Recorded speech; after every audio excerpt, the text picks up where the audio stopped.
Hello and welcome to Tiny Desk Knitting with Emma. This is the first video from my new location and I wanted to film this and upload it because I have I was excited. I actually have a back stock of a few videos that I filmed in the past couple of weeks that are gonna go up this month because my job starts on Monday and I may be very busy.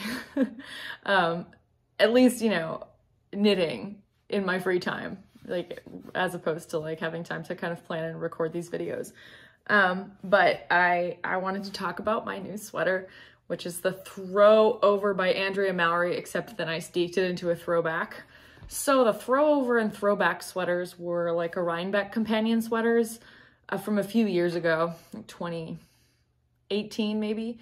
So Andrea Mowry does these sweater releases around Rhinebeck.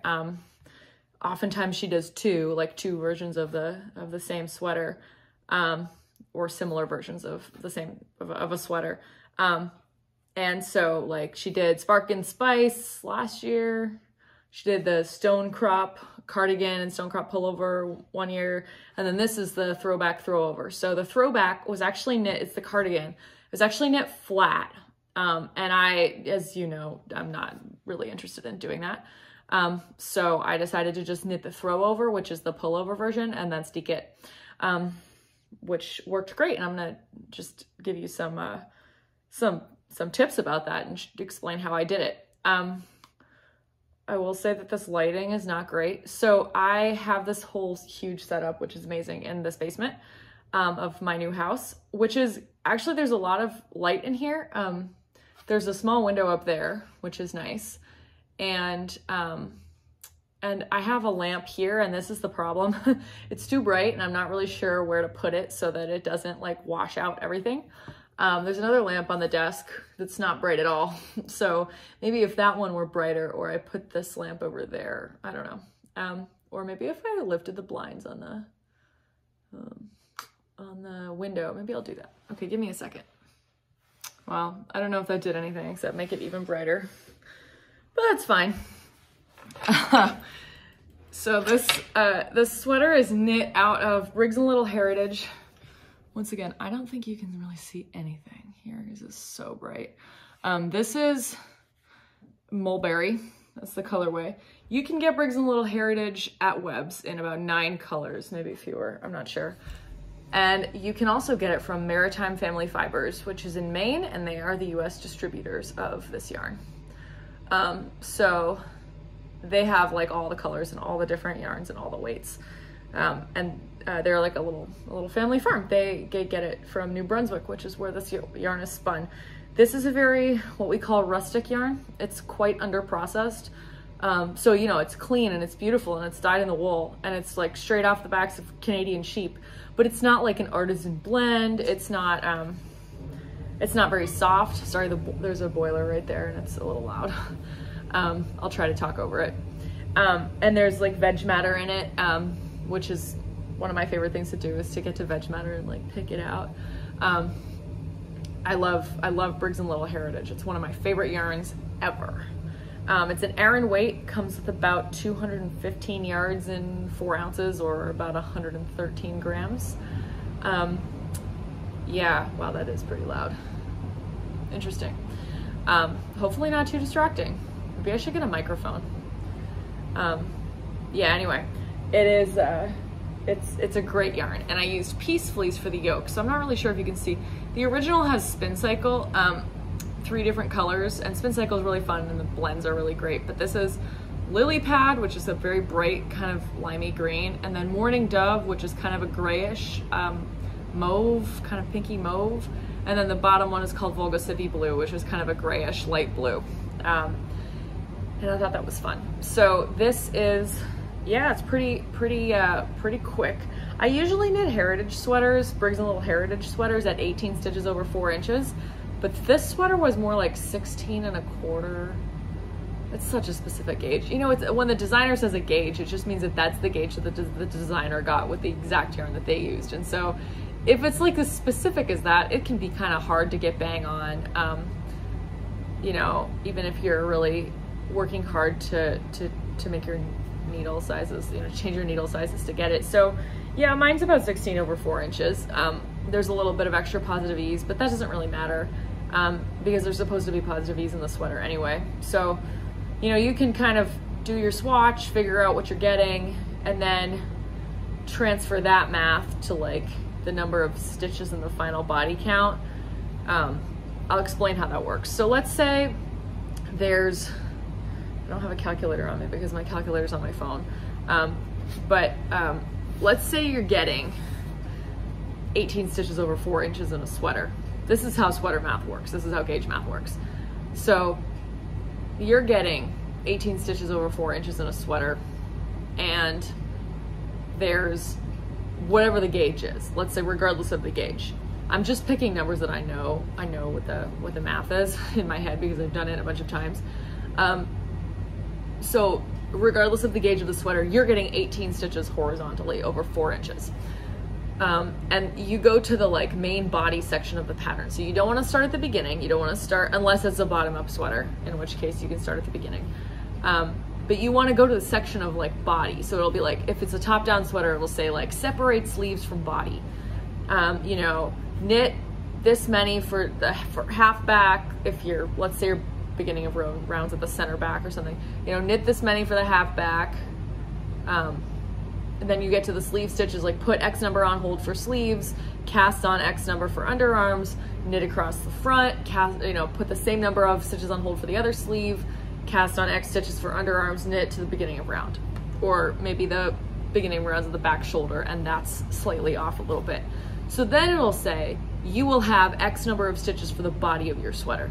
That's the number that you're looking for. The body of your sweater, the main body of your sweater, this part of the sweater, I mean, there might be waist shaping, but generally there's not. Some sweaters do, some sweaters don't. So that's the number. Let's say that's 160. That's kind of a nice round number. If you're getting 18 stitches over 4 inches, which means you are getting, so you want to do the math, 4.5 stitches per inch. That 18 divided by 4 is 4.5. So you want to get the number of stitches per inch, not per 4 inches. So if you're getting 20 stitches over 4 inches, that number is 5. 20 divided by 4 is 5. If you're getting 16 stitches over 4 inches, 16 divided by 4 is 4. 4 stitches per inch. So you want the number of stitches per inch, not per 4 inches. And then you want to divide your number of stitches in the body. Let's say that's 160 by the number of stitches per inch. That's 4.5, say. 160, let's do 160 divided by 4. Let's say you're getting 16 stitches over 4 inches because that's a rounder number. So actually let's do two numbers. So if you're getting 16 stitches over 4 inches and you have 160 stitches in the body, that will give you 40 inches around. So 16 divided by, or 160 divided by 4 stitches per inch. 160 stitches divided by 4 stitches per inch is 40. So that's how many inches around this the body of your sweater will be. So if you have a 40-inch bust or you want a 40-inch sweater around, that's the gauge you should be trying to get. If you are getting 18 stitches over 4 inches, you are dividing 160 by 4.5. So then you're gonna get 36. And then if you're getting 20 stitches over 4 inches, we can just keep going. 20 stitches over 4 inches is 160 divided by 5. So that's 5 stitches per inch, which is 32. So each time your gauge has 2 more stitches per inch, half a stitch more per inch, which is 2 stitches more in 4 inches, you're losing 4 whole inches in the sweater. So, you know, you really want to do that math just to make sure it will fit. Like oversized is fine, you know, if you, negative ease could also be fine if that's what you're going for, but you do want to kind of figure that out. So this sweater has 16 stitches over 4 inches, and which meant that I got to use a bigger needle than I usually do for Heritage. And it was a much more pleasant experience because knitting a Heritage at a gauge of 18 stitches over 4 inches, that's a pretty tight fabric. I mean, it feels like bulletproof. That is so tight. It's super warm. It's like a really nice outerwear sweater. Very little air gets in there, especially after you block it. But 16 stitches over 4 inches has like a little bit better of a drape. This is more like clearly kind of the gauge that this should be knit at for a sweater like this. And piece fleece is worsted weight, kind of more of an Aran weight. That's really comparable in gauge to Briggs & Little. You get a kind of a halo with the mohair of piece fleece. You can kind of see all 3 colors there. But it's really pleasant. So how did I make this into a cardigan from a pullover? And this you can apply to any, oh my gosh, the sun is going behind the clouds. Nope, it's coming back. I hate that. Relying on natural light is a burden. So you can do this, apply this to any sweater that's a pullover, like a yoked pullover or a bottom-up pullover, top-down pullover, whatever kind of, like a raglan pullover. I mean, anything you want. To make it a cardigan. So here's what you do. Oh, there's a spider. At least it's not like a huge cockroach. Sorry, that's gross. I'm a little wary of bugs down here because it's really clean basement and it's not damp, but there is yarn. You know, I don't want anything to eat it. So how do you do it? I'm getting distracted. Okay, first, it usually will say, you know, cast on this number of stitches and join in the round for the neckband. Let's say we're doing a top down because this is a top down sweater. So let's say there's 80 stitches in the neckband. I'm going off the top of my head. Let's say there's 80 stitches in the neckband. There's usually an even number because you're going to do ribbing. You want to add a stitch. So you want to cast on 81 and you do not want to join that in the round. I mean, you can join it in the round and start this and like make a steek right at the beginning, but it's kind of a little easier and less bulky if you start the steek after you work the neckband flat. So instead of joining that in the round, you want to work that back and forth. And I would say on the right, you're going to turn it around from your cast on edge and that'll be the wrong side. So you want to start with a purl stitch because then on the right side, the side you're wearing outside, on the outside, you want to have a knit stitch as the first and last stitches of your round there, just because that'll be easier to pick up when you're picking up stitches for your steek. For your button bands around your steek. But there's no steek bridge at the top or at the bottom. I'll explain that in a bit as well. So you're casting on the number of stitches it says to cast on for your size for the neckband plus 1 because you want an odd number. You're gonna work your neckband exactly as the pattern says or however you want. So like for instance here, mine is much shorter. It's about half the length of the original neckband. Then once you get into the knitting, the stockinette portion of the sweater, you're gonna wanna join it in the round. So to do that, because you're gonna start the color work, to do that, when you get to the end of the whatever the last round you're gonna knit is, you want that to be a right side round. You're gonna get to the end of the round, and instead of turning your work to go back the other way, you're gonna cast on your steek bridge right there. So for me, that was like 7 stitches. With a backwards loop cast on. You can do a cable cast on if you want to, but backwards loop, it's totally fine for something like this. Backwards loop is fine for most things. I use that for underarms. I use backwards loop a lot, just not for like my main cast on edge because it's pretty flimsy. I use a long tail cast on almost all the time. So you're gonna cast on your 7 steek stitches and then join it in the round. So then you're gonna start, make sure it's not twisted. It's a lot easier to make sure your stitches are not twisted if you do this actually, because you already have an amount of fabric. So you're gonna join that in the round and start knitting in the round. You're gonna wanna put a marker definitely at the beginning of your steek. And I would say sometimes people put one at the end of their steek as well, if that's up to you. I don't put one at the end of my steek because I know the steek's only 7 stitches wide. And I also start and end my steek with a purl stitch. So when you get back around and you're gonna knit across those backwards loop cast on steek stitches for the first time, number one, if I haven't placed the marker already, I place the marker before the steek bridge, purl the first steek stitch, purl all but the last steek, or knit all but the last steek stitch, and then purl the last one. And actually purling your whole steek bridge is not a bad idea. However, except maybe like the middle stitch so that you can have a runway. However, if you're doing a color work sweater, that's not probably going to be your friend because then you're going to have to be like purling and color work with a bunch of different strands and you're not really sure where the strands should be. I would recommend knitting across the steek bridge. except the first and last, which you should always do in the main color or the background color. So that's not too bad. Then you just keep going, do your yoke. You basically knit your whole sweater after that as pattern, except that there's a steek bridge. One thing I will say is that when you are doing, wow, it just completely jumped out of my head. Oh, yeah. So in the pattern, it will probably tell you, you know, beginning of round is located in center back, or you'll be able to figure that out based on if there's short row shaping, or, you know, beginning of round is located at, you know, back right shoulder, back left shoulder. It's usually either at the very back, the center back, or at the shoulder, whichever back shoulder could be either. Instead of that, you're going to get a jog there, right? If you make a pullover, you're going to have a colorwork jog either at the center back or at one of the back shoulders. That's normal. If you've knit a colorwork pullover, you know that that's what happens.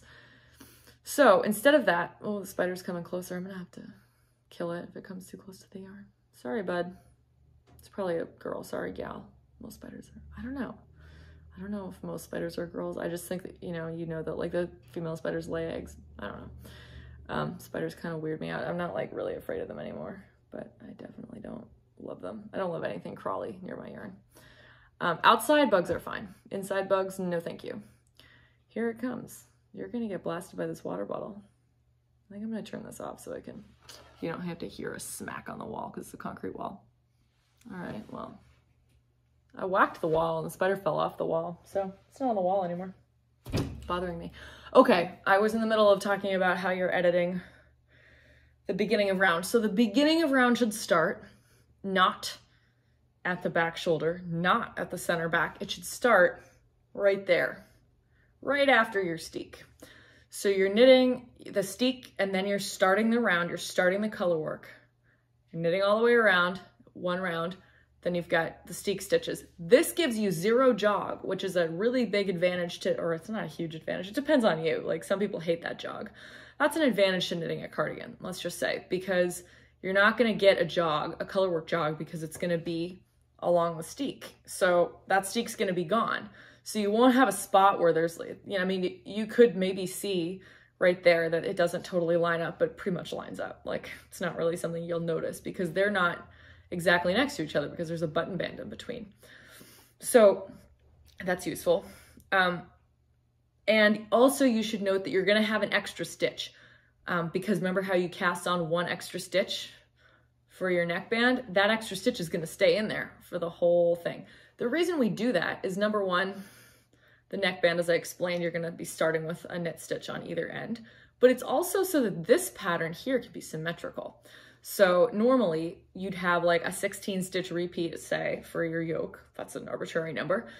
And you would start on stitch 1 and end on stitch 16. And then that's where you're gonna have your jog if you're knitting a pullover.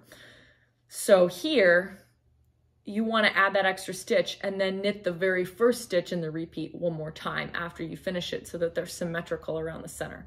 So you're starting with stitch 1 and going forward, and you're ending with stitch 1, and if you went that way, you're going backwards, which ended the whole thing should be symmetrical. So that's symmetrical, which is really cool.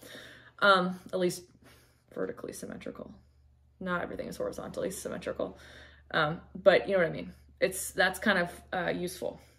So yeah, that's how that works. You should start and end with the same stitch. You're not doing a full repeat, you're doing a full repeat plus 1 on your color work portion. So finish your yoke. You pretty much do exactly the same thing as a sweater pattern says, except you need to pay attention when you are separating for your sleeves because the beginning of round is at the front and it's not on the back shoulder. It's not on the back, center back. If the patterns has it on the center back, it's easier because you're going to have pretty much the same number. So in order to figure out how many stitches, let's say you don't know how many stitches you need to knit around, and before you start separating for your sleeves. Let's do that math together. So you've got, let's say 160 stitches, because that's my nice round number. This one had fewer than that because it was 16 stitches over 4 inches. Let's say you've got 160 stitches. Okay, let's say you're gonna separate 50 stitches off for the sleeves. And you're gonna cast on 10. under the underarm. So that means you've got 161 because you're knitting a cardigan. So you've got, let's divide that in.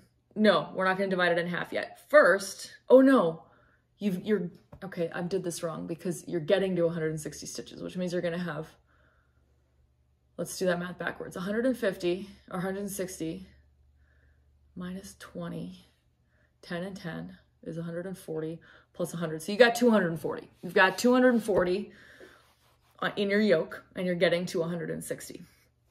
The way to do that, so you've got 241, you're getting to 161 because you're going to have one extra stitch on the front than you have on the back. So that means you've got 240. You're going to take away 50 from each sleeve because we're trying to cut this in half to see how many stitches we're going to need to knit across for the front and how many across for the back. So we've got 240 and we take away 100, 50 and 50 for each sleeve. So that means we have 140 left. 140 stitches divided by 2 is 70. So that means you're going to have 70 stitches for the front and 70 stitches for the back, except the front has an extra stitch, so it's actually 71 stitches. So that means that that you're going to do 36 and 35 for the front. Yeah. There is a way to do it symmetrically so that, like, if you really wanted it to line up, I think you would do, you're adding an extra on the back. So you would knit across 35 stitches on the front. You're adding the stitch on the second half of the front, the second half of the front that you're knitting.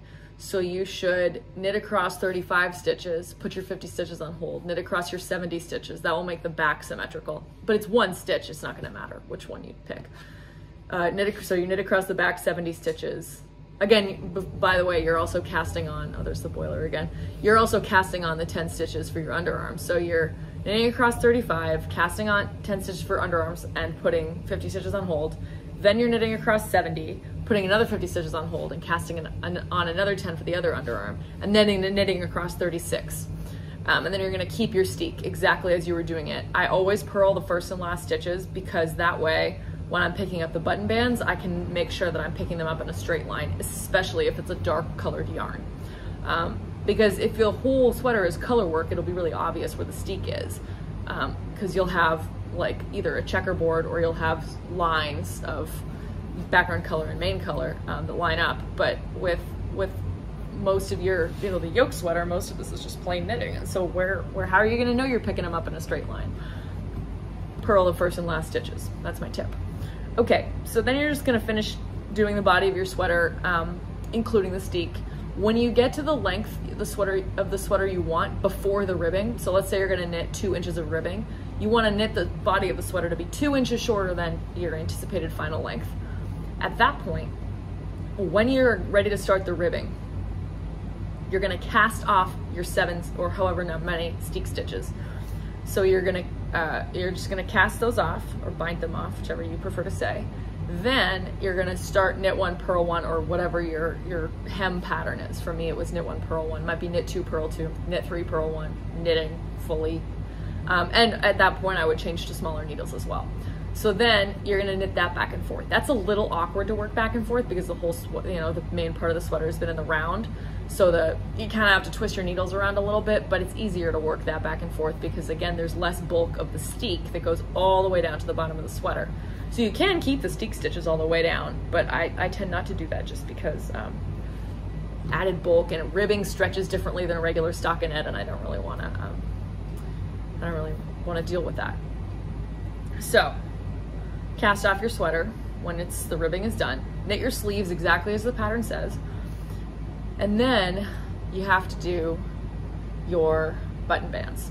Here's what I would do.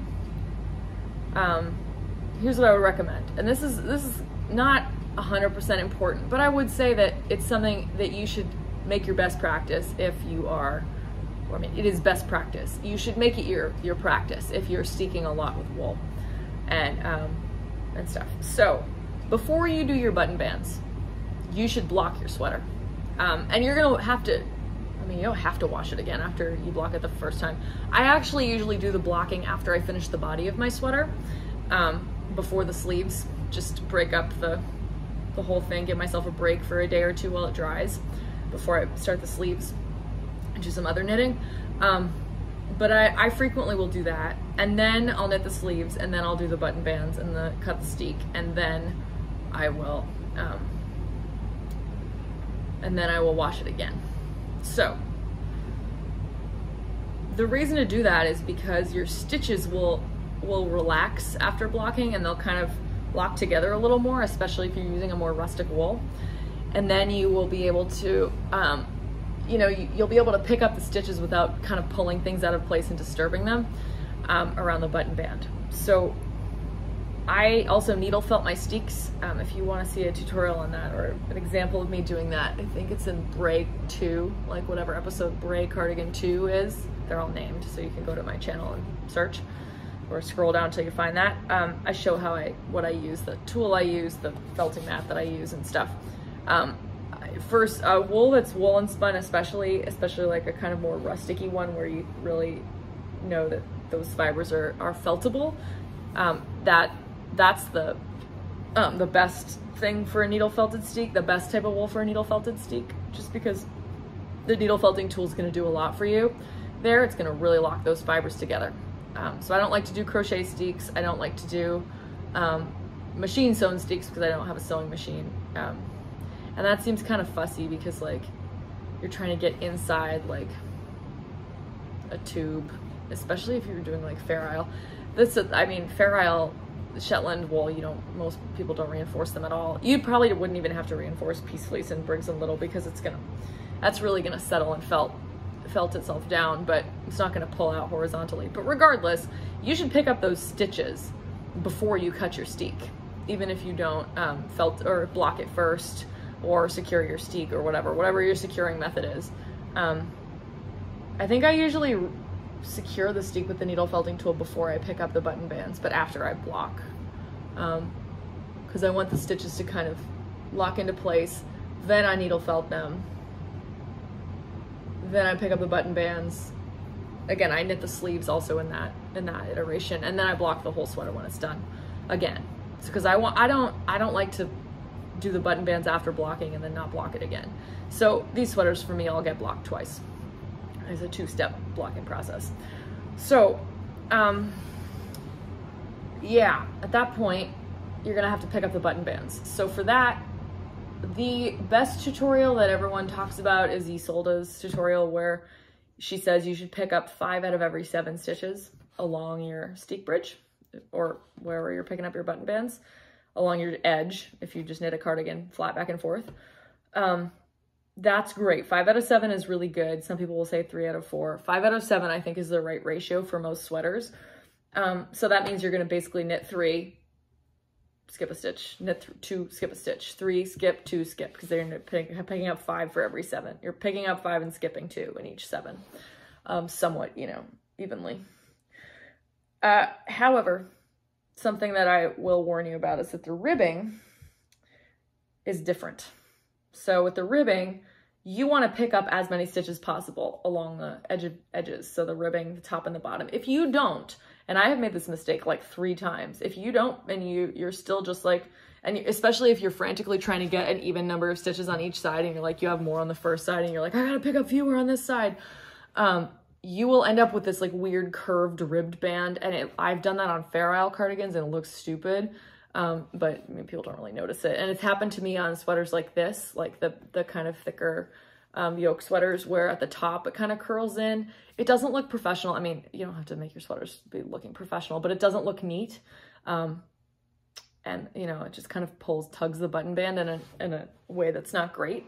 So I pick up, if I did 8 rounds of ribbing, which I think I did for this, I picked up 8 stitches, maybe 7 if I could only find 7 to pick up. Sometimes that happens. But you want to pick up as many as you can, like as many as there are at the edges, and not in the middle, like not for the stockinette part, but for the ribbing, yes, all those stitches. And I urge you to do that, because if not, you will be annoyed with yourself because it won't look It won't sit flat. Basically, the button band won't lay the way that you want it to. Before I do the second blocking, I do cut the steek. I cut the steek bridge open. I tack it down. I can open the cardigan so you can see. I tack the steek bridge down, and then I sew the buttons on. So, oh my gosh, if I do, there we go. You can kind of see that's better. So you can see the steek bridge there. It's tacked in here. The buttons are on. When I do the button band, I knit the first, this side, I knit the, because you know, women's sweaters, you put the buttons on your right side. If you're looking at it, it would be the left side, but it's your right. The buttons go on your right, and the buttonholes go on your left. And so I knit my right side first, and then I put the sweater on. Like I haven't cut the steek yet, but I slip it on over my head, and I count how many buttons I have. And usually I put the first couple in first, like this one's kind of full bust. I don't have any at full bust. This is the best place to put one, is at the fullest part of your bust, so you don't get gapping and gaping. I don't even know if I put this one on. I think I just like laid out 6 buttons in like as evenly spaced as possible, and then I attached little locking stitch markers to this side before, like, to the like fabric near the button band, so that I would know where to put my buttonholes. That's how you know where to put your buttonholes. So I did that. And then I sewed the buttons on the other side of the sweater, the first button band that I knit, after I tacked all the steeks down and everything. And then I blocked it again with the sweater all buttoned up, because I didn't want it to like gape. I wanted it to be flat. I wanted the buttons to be buttoned up, and it worked great. So this is the first cardigan that I've ever done where I've picked up the button bands properly. And like I said, I've made this mistake 3 times. I've knit basically 3 other cardigans where I had to pick up button bands, and it didn't look good any of those 3 times. So I'm really satisfied with this one. It lies flat. It looks really nice. It looks like a sweater that is from the store, which is not necessarily what I'd go for, but you know, I don't know if you can see these buttons, but they're really fun. They have St. George on them. Although I am, part of my specialization in graduate school was sort of church history. I don't know who St. George is. I could tell you about a lot of other saints, but not St. George. I did take a class on saints once. But I don't think with saints in music, but I don't think we covered St. George. He probably isn't written about in motets. That's why, because the class was great. Yeah, I think saints are fun to learn about. St. George is probably the patron. I mean, he's obviously the patron saint of something. If you know, comment below. I'm going to look it up right after I finish filming this. Yeah. Anyway, yeah, that's all for this. If you have other questions, or are running into, like, are trying to do this same type of thing and you're running into specific problems, just like drop a comment or email me at barnabyknits@gmail.com. I'll get back to you. I'll help you if I can, based on my own experiences. And again, it's great. This one I don't really wear open. I might have another one, my Drama cardigan that I knit in Armskip Manor, and I think just like Knit Picks Wool of the Andes or Cascade 220, whatever, in white. You've probably seen it if you've watched my channel, because I wear it. I wear that one open all the time, and so I might start wearing this one open, but the buttons are kind of like, they're like a really light metal, like I think they're tin. They're not heavy anyway. That's the sound they make against my wooden desk. So if, yeah, so they kind of clank around and they hit stuff and they make an annoying noise. So I don't like to wear this one open, but it is nice to have the option of unbuttoning part of it if you're getting too warm. So I have to say that's good. And yeah, my new desk, there's a lot of drama with it actually. This is so annoying. Now I'm like the Phantom of the Opera, like with a mask. All right, actually my face is really washed out, but now you can really see the sweater. That's better if I lean back. Okay, we're just experimenting today. I will tell the story of my new desk. So I got this desk. You can't see it. It's just like a standard desk. It's, you know, maybe 3-4 feet long. It's pretty long. It's not super wide or deep. And again, this is the basement. So this is the yarn cubby. This is the desk. And then in front of me, there's this like, it's like a stage, which is kind of fun. And it's just like a storage area. I have more yarn there, summer clothes. I have 2 roommates. One of them is not here yet. The other one, doesn't store anything down here. I have a really small bedroom. So like, I just was like, I'm just going to use the basement. And the roommate who's not here, she also does, she has a Cricut, which is like some kind of machine that makes like stickers and it's not screen printing, but it's like, I don't totally know what it is, but I'm really excited about it basically. She also knits. And then the other roommate is a graphic designer. So we're a creative household. So I have like a bunch of summer clothes down here, and like all my whips are just in like a huge Rubbermaid bucket down here. I have a bed, one of those IKEA beds this is my favorite bed. My parents bought it for my room at home. Like after I moved out, when I grew up, I had a loft bed. And then my brother had the loft bed, and neither of us want the loft bed anymore. So it's gone, but we both have like normal beds now. My parents got the bed from IKEA with the drawers. It's called the Malm, M-A-L-M. There's a whole Malm series. Like there's a desk and a dresser. I used to have the desk. It was a good desk. It was really, really heavy. My first apartment in Philly, I had that desk, and I have the dresser, and I still have that dresser.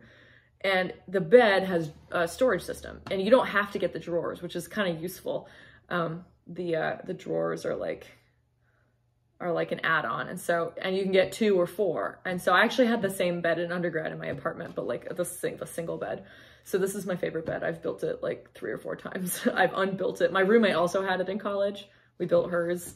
Yeah, her dad and her brother built hers, and they put something on backwards or like upside down, and the slats always fell out, which was really funny. And then she gave the bed to someone else we knew who was moving into her first apartment. And so that girl and her dad came to take the bed apart, and they realized that the slats, there wasn't actually a problem with the bed. Something was just upside down, and so it couldn't hold the slats in properly. And we were like, wow, at least we didn't build it, so we weren't embarrassed. Cause like I had the same bed, it's just the single version, and my slats always stayed in, but now I'm just rambling about my bed. Anyway, the drawers are not in yet. I'm gonna get the drawers and put them in, and then I will have like whip underbed storage. But I have to like go to IKEA to get them, because my dad and I didn't know if they would fit in the car. And they're also really expensive. They're like, the drawers are like $90. And I was like, all right, well, I just bought a bunch of furniture and like a ton of groceries. Like, you know, you need to like build a spice cabinet and like get baking supplies and stuff, you know, when you move in somewhere. So I'm like, I can wait till next month after I start getting paid from my new job. So that's fine. Which is exciting. I'm super excited about it. But yeah, so I've got this kind of basement area. All my sweaters are also down here. We might display them because I want my sweaters to get worn. And I'm like, to my roommates, I'm like, please, you're welcome to wear any and all of my sweaters. Like I don't really have that many emotional attachments to them because there's so many of them. And I'm like, they should be worn as much as possible. Like if something happens to it, I'll wash it or I'll repair it. It's not a big deal. I'm trying to figure out, like, we're trying to fit there. The living room has a lot of really cool storage, kind of options around where we have our TV. So we might get some cabinets and stuff. I have a box of socks up there, which is, again, has always been my dream. So yeah, we have a nice laundry sink down here. Not every laundry room has a sink. My mom has one at home. She washes Hobbs in the laundry sink, as I've said before. Maybe. She always says she'll never get a dog too big to fit in the sink. Although I think Hobbs just gets really dirty because he rolls around in like mud and like rotting stuff because he thinks it smells really good. Poor Hobbs. I miss Hobbs already. He's a lot of personality. Anyway, we have a laundry sink, which is great for blocking. I have my blocking bucket and like all the wool soap down here, and there's ample room for things to dry on the floor basically. And like I said, I'm surprised this basement's really dry. it's painted, it's concrete, like there's no reason for it to be really wet. The whole house is pretty dry. Again, it's winter, so like it's not humid right now, but it's not really, it's almost winter. It's really cold here, like surprisingly. So anyway, it's cold, it's dry, which is good for drying, you know, yarn stuff. Like this, I did put this, this is a hat. I was just recording another video and I showed this hat. I dried this in front of the radiator, like not in front of the radiator, and just like in front of one of the heating vents. I just put it in front of the heating vent. I don't even think the hat reached the top, like the bottom of the hat reached there, but I put it, it dried in like 12 hours. This is fun. It's a Fair Isle hat. Maybe I'll do an episode on this. Tell you what colors I used. This is just another color exploration. I think I described that I was trying to make my friend a vest. Maybe I haven't uploaded that video. Making my friend Erin a vest, and she requested some colors, like with basically teal and gray. And I was like, I could do that. And I got some colors, but they don't show up well enough against the light gray. Some of them, like this really light blue next to that pink, doesn't really show up as well. So I'm gonna have to do some thinking on that. I think I must just do darker colors and I don't know, maybe some more blues. We'll see. I'm excited. I'm always excited about Fair Isle colorwork stuff. But yeah, that's it for now. I'm working on some new Fair Isle, basically accessories. I have my Hilda sweater is up in my room and I need to start working on that. I haven't even gotten to the neck steek, but I basically got to the spot where I'm supposed to do the neck steek and I just kind of stopped because that seems like a good stopping point. But I would like to kind of get that finished. Again, it's not always easy when you work full-time, so we'll see what happens to my knitting schedule. I also, you know, want to like make friends and go out and do stuff. So yeah, I used to live in Philadelphia. I did my master's in Philadelphia, and Baltimore is really close to Philadelphia. I mean, it's way closer than Vermont. And last year I was in Washington. Obviously, if you've seen my channel, you know that I used to live in Washington, D.C. when I took care of the kids. And that was 2.5 hours from Philly. So that was a little longer. I could do it in a day, and like for COVID, when I didn't want to stay over before, you know, vaccinations, I would do it in a day. I would go down and back. I would only do it on a nice day because I didn't want to be inside. But now it's like an hour, it's under 2 hours to get there. Although my friend and I are going, and when we come back tomorrow, I think that there's gonna be a ton of Thanksgiving traffic. We might have to budget a lot of extra time. But I'm going to Philly because it's, tomorrow is the beginning of Advent. This is my purple sweater for Advent. If you are, I don't know who recognizes Advent in the same ways, but like I am Episcopalian, and we kind of like similar to the Catholic understanding of Advent, like, well, you wear purple, and it's like, yeah, it's funny. Yeah, I actually just recorded a video like last week where I was talking about Advent, so I'm not gonna harp on it a lot. I'll just upload that video like next week. But so you can hear me talk more about Advent. But Advent has really exciting hymns, and hymns are like a really big thing in certain denominations of Christianity. Methodists for sure, really into hymns and have written, I mean, the Wesleys were Methodists and they were really famous hymn writers. Now I'm getting completely away from knitting, by the way, so if you don't want to hear about church music, you can turn this off now. But the Anglican hymn tradition is kind of like really just a really important part of that Anglican Episcopalian denomination worship generally. It's a very important part of the liturgy, because it really encourages the whole congregation to like participate in this musical tradition. And again, in the Episcopal and Anglican church, music is, I've talked about this before because I used to study church music. That's I mean, that's a humongous part of the liturgy, is really difficult, impressive music in many churches and many traditions.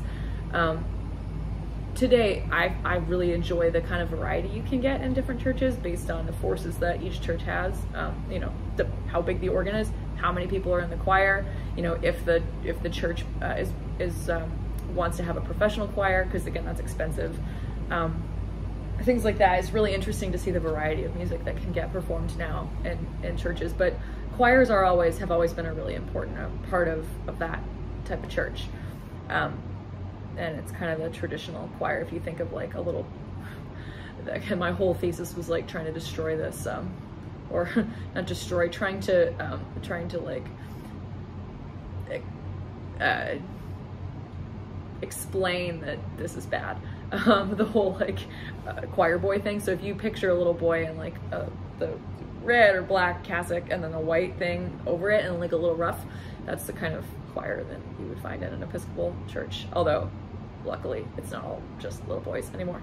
Although we encourage all children to participate, boys and girls and non-binary kids, at least in this country. And England is doing a good job of, generally, I shouldn't say England, it's like cathedrals and choral foundations and parish choirs in England are really doing a good job getting all kinds of kids involved now. There's not that many bastions of misogyny anymore. So I don't want to get into that because I'll just get really angry. But it's Advent tomorrow, the first Sunday of Advent, which is to say that I will be going to Philadelphia to really bask in the glow of all the Advent hymns because they're really good. And if my friends from church music watch this, my favorite hymn tune is called Helmsley, and it's the big hymn for the first Sunday of Advent. Although my organ teacher from home, who's amazing, he saves it, like he uses the text that goes with Helmsley and with a different tune on the first Sunday of Advent, and then he doesn't do Helmsley until the very last Sunday of Advent, which is the Sunday before Christmas. Sometimes the fourth Sunday of Advent is Christmas Eve. Anyway, he's just like kind of funny like that, but that's what almost every church would do on the first Sunday of Advent, and it's like this really apocalyptic hymn about the second coming, but it's so good. And one thing about Anglican and Episcopal hymns is that all hymns probably is that the tunes actually have names. Like the tunes are named so that, like, because sometimes there's a set of words and it goes with more than one tune, or a tune could go with more than one set of words.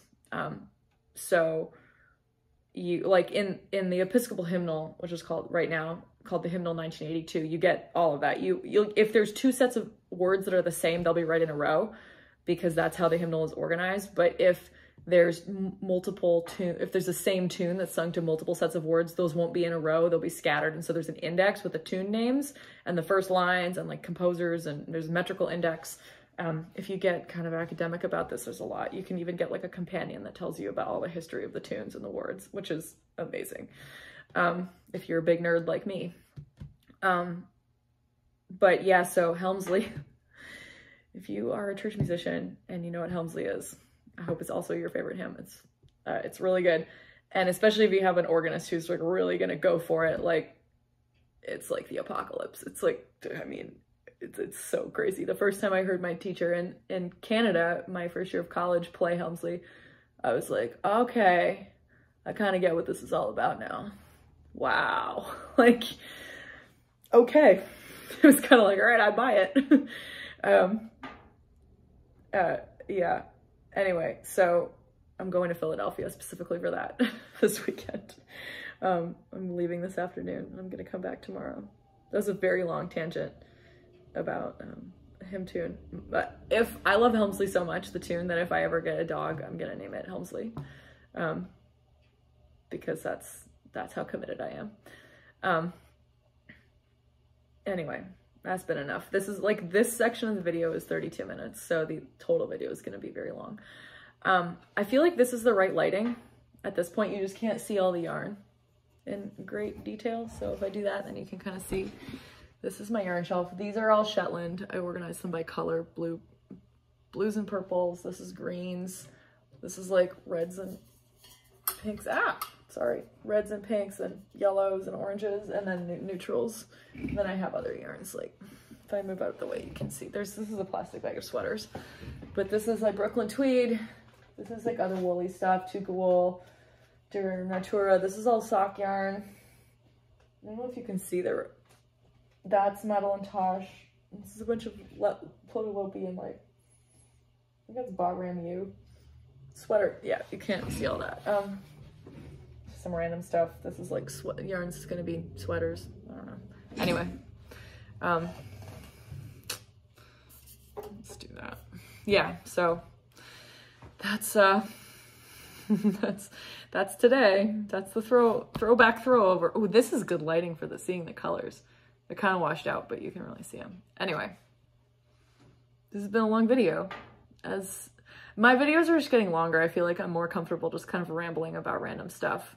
And again, if you don't want to watch me ramble, just turn it off after I like stop talking about the yarn, because I probably won't get back to it. But yeah, most of you who watch this channel probably already know that. Okay, so this has been Tiny Desk Knitting with Emma in a brand new location. Bye!